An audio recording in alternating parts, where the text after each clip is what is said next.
Wakil Sekjen PKB Saiful Huda menyebut keputusan PKS mengusung Anies Baswedan Sohibul Iman di Pilkada Jakarta sebagai langkah blunder. Penilaian blunder itu disebabkan langkah yang diambil PKS berpotensi membuat partai-partai lain enggan berkomunikasi. Sedangkan saat ini PKS masih butuh setidaknya 4 kursi untuk bisa mengusung Anies Sohibul di Pilgub Jakarta. Di sisi lain, Huda juga menilai ada kegamangan dari pengusungan Anies Sohibul, di mana sebelumnya PKS mengusung Sohibul sebagai cagup, namun selang beberapa hari berganti Anies sebagai cagup dan Sohibul menjadi cawagup. Model memborong begini, memborong figur untuk partai yang tidak memenuhi dan tidak punya golden ticket, menurut saya bahaya itu. Ya bisa bahaya dektel, bisa nggak dapat teman mitra koalisi. Pernyataan PKB soal blundernya PKS mengusung Anies Sohibul ditanggapi Presiden PKS Ahmad Syaiqo. Ia menegaskan pengusungan pasangan aman alias Anies Sohibul Iman sebagai ikhtiar PKS. Ia juga meminta Anies untuk bersama-sama mencari teman koalisi untuk memuluskan pencalonan Anies Sohibul di Pilgub Jakarta. Sendiri menilai Sohibul Anies ini tuh cukup berbahaya dan bahkan bisa menghambat koalisi dengan yang lain. Itu menurut nggak ada bahaya-bahaya, semuanya aman soalnya. aman. Ya. Dengan siapa aja koalisi Jakarta? Ya koalisi Jakarta belum dengan siapa-siapa, ini justru kita tawarkan pada partai-partai yang lain ya, supaya pasangan ini bisa disupport dan didukung bersama. Merespons langkah PKS yang sudah mengusung Anies Baswedan Sohibul Iman di Pilgub Jakarta, Ketua DPP PDI Perjuangan Komarudin Watubun mengatakan partainya tak ingin terburu-buru mendeklarasikan pasangan calon yang akan diusung di Pilkada Jakarta. Menurutnya banyak hal yang dikalkulasi partai sebelum menetapkan nama kandidat, selain menunggu momentum politik yang tepat. Ya kita bicara soal urusan politik ini kan soal momentum dan sesuatu yang segala sesuatu bisa terjadi, ya. Jadi semua masih bergulir, kan masih 1 bulan lebih lagi, jadi tidak usah cepat-cepat. Masih bulan Agustus toh. Oke. Tapi masih menjajaki nama Pak Anies atau enggak sih PDI sebenarnya? Semua nanti masih diskusi, lihat mana yang terbaik, ya silakan. Setelah dipasangkan dengan Pak Sohibul juga masih tetap ada radar Mas Anies masuk ke PDIP. Kalau yang disuruh kita pergi, pasti orang bicara politik juga urusan kepentingan toh. Jadi pasti ada kalkulasinya. Tapi gimana? Usai mengusung pasangan Anies Baswedan Sohibul Iman untuk maju di Pilgub Jakarta, PKS kini dihadapkan dengan tantangan mencari teman koalisi. Akankah manuver PKS mengunci Anies sejak dini ini sebagai langkah yang tepat atau malah akan membuat PKS tidak punya teman koalisi? Lalu masihkah PDI Perjuangan tertarik mengusung Anies setelah dipinang PKS? Kami akan diskusikan ini bersama dengan para narasumber. Bergabung saat ini Wakil Ketua Majelis Syuro PKS Hidayat Nur Wahid, lalu politisi PDI Perjuangan Masinton Pasaribu, dan Kepala Departemen Politik CSIS Arya Fernandes. Selamat sore Bapak-Bapak sekalian, Assalamualaikum, apa kabar? Selamat sore. Waalaikumsalam. Selamat sore, Bung. Terima kasih seluruhnya sudah hadir bersama kami. Dibilang PKB ini langkah blunder, Pak Hidayat. Apa sebetulnya membuat akhirnya PKS PD langsung memasangkan Anies dengan Pak Sohibul untuk maju di Pilgub DKI? Ya, blunder atau tidak blunder itu kan pasti sudah dikalkulasi ya. Dan dari beragam tokoh yang tadi menyampaikan pendapatnya kan di situ bisa ditangkap tuh. Ada yang berpendapat lebih baik lebih cepat mengumumkan supaya kita mempunyai waktu lebih leluasa untuk sosialisasi. Tadi kan Sekjen PAN mengatakan begitu. Kalau yang lain-lain mengatakan ya tidak harus cepat-cepat, ya itu masing-masing punya kalkulasi. Tapi apakah blunder atau tidak, ya PKS kan juga bukan partai kemarin sore. Kita sudah terbiasa juga untuk mengkalkulasi beragam hal, apakah ini perlu untuk kita sampaikan atau belum perlu untuk kita sampaikan. Tapi yang jelas ketika PKS kemarin belum segera mengumumkan, PKS juga dicurigai ini ada deal tertentu dengan pihak-pihak yang lain, bahkan ada yang mengatakan ini kemudian sudah masuk angin gitu ya, sehingga kemudian PKS difitnah. Padahal memang ajuan dari DPW PKS Jakarta untuk mengusung Pak Anies dan kader dari PKS itu sejak tanggal 25 Mei. Artinya sudah cukup lama PKS untuk kemudian mempertimbangkan siapa yang akan dimajukan oleh PKS. Dalam konteks ini adalah Pak Anies bagaimana disusulkan oleh DPW Jakarta dan kemudian wakilnya dari kader PKS. Dalam konteks ini adalah Pak Sohibul Iman. Dan sesungguhnya kan kita tidak sedang mengunci Pak Anies untuk menjadi bagian dari PKS. Bahkan waktu itu kawan dari PKB malah mengatakan bisa menerima Sohibul Iman sebagai calon wakil gubernur asalkan Pak Anies bukan kader PKS. Nah, sebenarnya kan di situ. Kalau kemudian PKB mendukung Pak Anies sebagai calon gubernur, kawan-kawan yang lain mendukung Pak Anies sebagai calon gubernur, kan memang Pak Anies bukan dari PKS. Nah, kalau kemudian mereka setuju Pak Anies sebagai calon gubernur, ya sudah kan berarti mereka tinggal ambil Pak Anies sebagai kader mereka dan kemudian calon wakil gubernurnya dari PKS. Jadi tidak ada yang borong-borongan di situ gitu loh. Oke. Bang Masinton, ini udah langsung dipasangkan Pak Anies dengan Pak Sohibul Iman oleh PKS. Dari PDIP masih memasukkan nama Pak Anies dalam radar jadi cagup yang diusung oleh PDIP atau jangan-jangan pindah ke lain hati nih? Ya, tentu setiap partai politik memiliki caranya masing-masing lah ya, bagian dari strategi partai politik tersebut, dan kami menghormatin sikap dan pencalonan Pak Anies dan Pak Sohibul yang disampaikan oleh PKS. Nah, tentu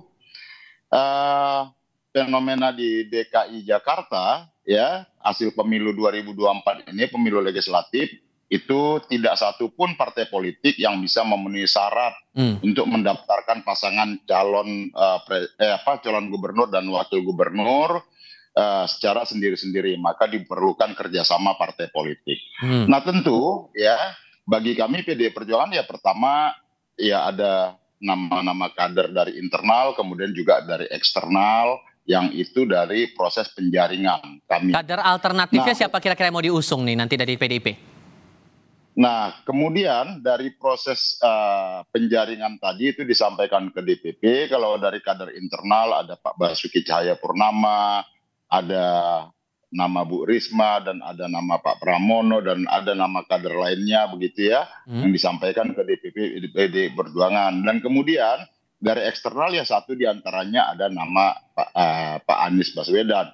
Nah, apakah PDI Perjuangan kemudian dengan pencalonan pengumuman dari PKS tadi yang memasangkan dengan kadernya, apakah menutup pintu penjaringan tadi terhadap Pak Anies? Ya tentu bagi kami tidak langsung otomatis untuk menutup pintu itu, tetap nama Pak Anies ada dalam kotak penjaringan kami. Nah, tentu proses penyaringannya nanti ada di DPP sebelum diputuskan siapa yang akan diusung. Nanti. Baik, Bung Arya, kalau Anda melihat ini langsung ada nama Anies Sohibul dipasangkan oleh PKS, ini bisa menghambat atau ngeblok komunikasi politik partai lain dengan PKS, atau ada faktor lain sebetulnya yang bisa menghambat itu? Ya baik, pertama gini, dalam setiap pilihan-pilihan politik itu tentu mengandung dua hal ya. Yang pertama dia mengandung peluang, dan yang kedua tentu dia mengandung risiko.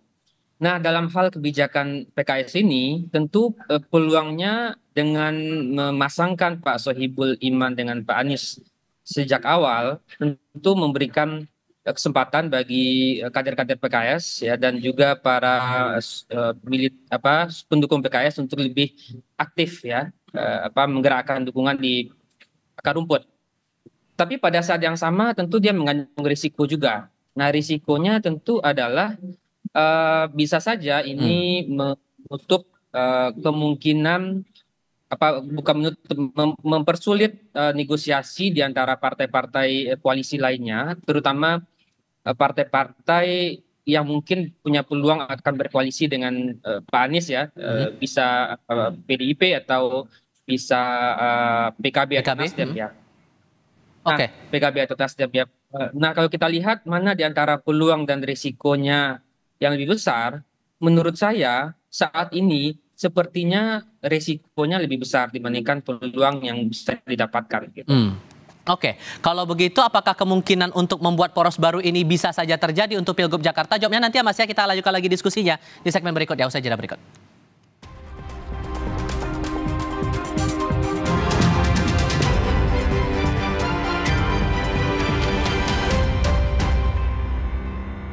Peristiwa demi peristiwa selalu terjadi dan terus berkembang sepanjang hari.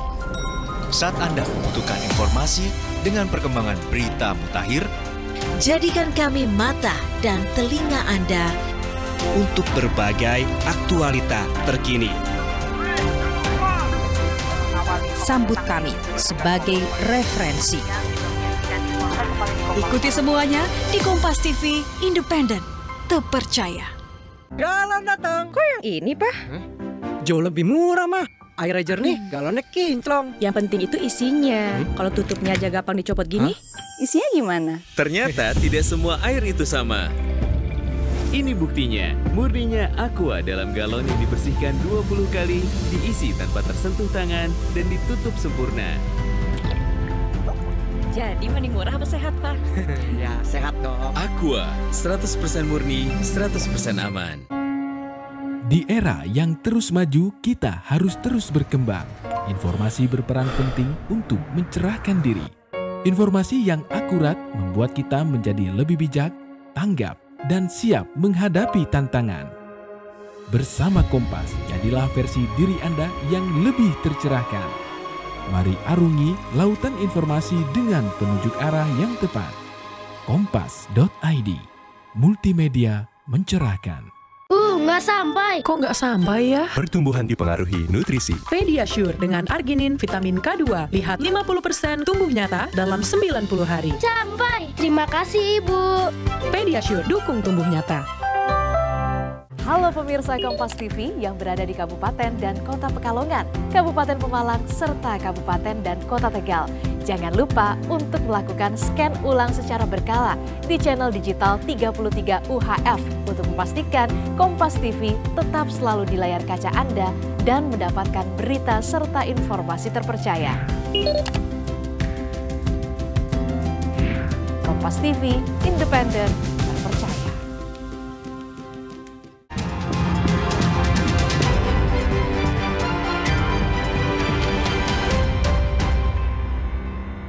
Masih melanjutkan diskusi bersama Hidayat Nur Wahid dari PKS, kemudian Masinton Pasaribu dari PDI Perjuangan, dan Arya Fernandes. Mas Arya, saya lanjutkan lagi pertanyaan saya sebelumnya. Kalau kemudian Anda menilai risikonya terbilang tinggi, apakah akan ada kemungkinan poros baru terbentuk untuk Pilgub DKI ini? Ya, bisa saja ya terbentuk ya. Kalau kita lihat dalam sejarah pelaksanaan pilkada di DKI Jakarta, itu pada beberapa pilkada sebelumnya itu terjadi beberapa pasang ya. Misalnya kalau kita lihat di 2017 kemarin, itu ada 3 pasang, ya, Pak Anies, kemudian Pak Ahok, dan Pak Agus Harimurti. Begitu juga di pilkada sebelumnya, yang ketika itu diikuti oleh Pak Hidayat Nur Wahid juga ya, ketika itu di tahun 2012 itu ada 5 pasang. Jadi menurut saya cukup terbuka kesempatan bagi munculnya poros baru, dan bisa saja itu diinisiasi oleh partai-partai yang di luar, misalnya partai-partai utama gitu ya.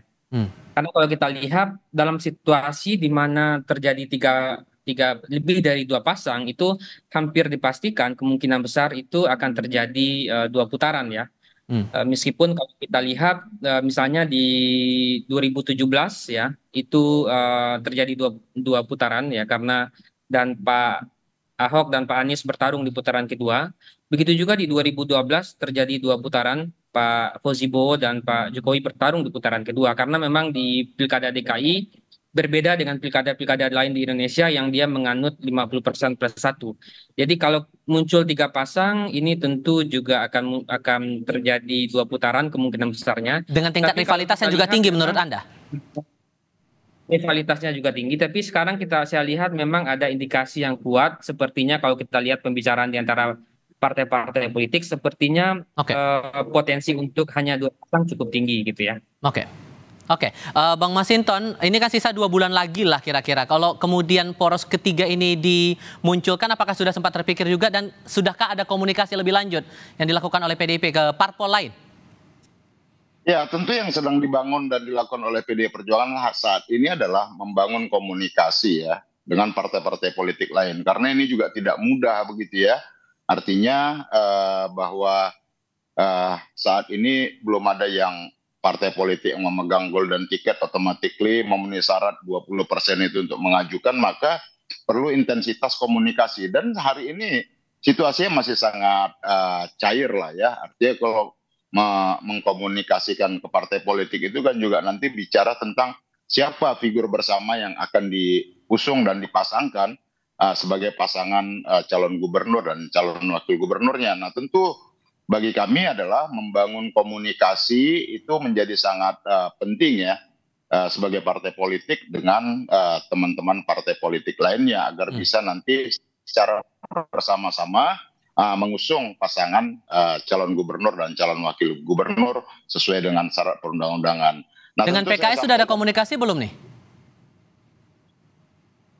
Dengan PKS ya komunikasi informal lah ya. Kita masih ya kalau saya sama Pak Hidayat umpamanya ya kalau ketemu sama-sama di ini ya komunikasi informal antar kader lah begitu. Tapi kalau secara kelembagaan nanti kan akan ditindaklanjutin secara kelembagaan PDI Perjuangan DKI Jakarta atau juga DPP PDI Perjuangan dengan teman-teman PKS kalau nanti siapa yang sudah pas untuk diusung sebagai pasangan calon gubernur maupun pasangan calon wakil gubernurnya seperti itu. Ini sudah berani mengunci nih Pak Hidayat, Anies Sohibul, apakah sudah ada komunikasi juga dengan PDI Perjuangan soal pasangan ini, Pak Hidayat?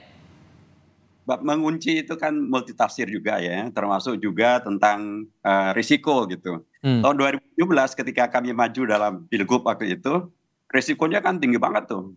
PKS dengan Gerindra, di sana ada Pak Ahok didukung oleh partai-partai besar kan. Kami mengambil risiko dan ternyata malah menang, gitu kan. Dan sekarang ini menurut saya belum ada koalisi yang kemudian bisa dikatakan tadi akan ada koalisi baru. Kan belum ada koalisi-koalisi sekarang, belum selesai semuanya. Semuanya masih dalam proses, dikatakan oleh Bang Masinton tadi, sedang ada komunikasi politik antar semua pihak. Bang Arya Fernandes juga saya yakin juga tadi mengatakan demikian. Jadi sekarang ini prosesnya memang sedang saling berkomunikasi, saling menjajaki, sehingga nanti apakah akan terbentuk 3 koalisi atau bahkan hanya 2 koalisi, itu semuanya serba terbuka. Tapi PKS merasa yakin bahwa bisa berkoalisi dengan PDI Perjuangan di Pilgub DKI?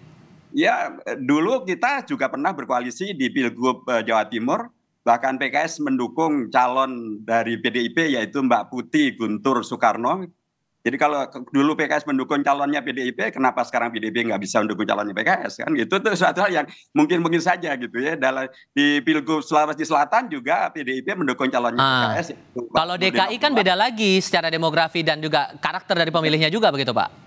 Ya apalagi, dan karakter penduduk DKI itu kritis, mereka menandai dengan cermat siapa calon-calon ini dan bagaimana latar belakang masing-masingnya. Itu terekam dengan baik loh, siapa melakukan apa, si B melakukan bagaimana, si C melakukan bagaimana, sikap politiknya kayak apa, itu terekam dengan baik oleh warga Jakarta.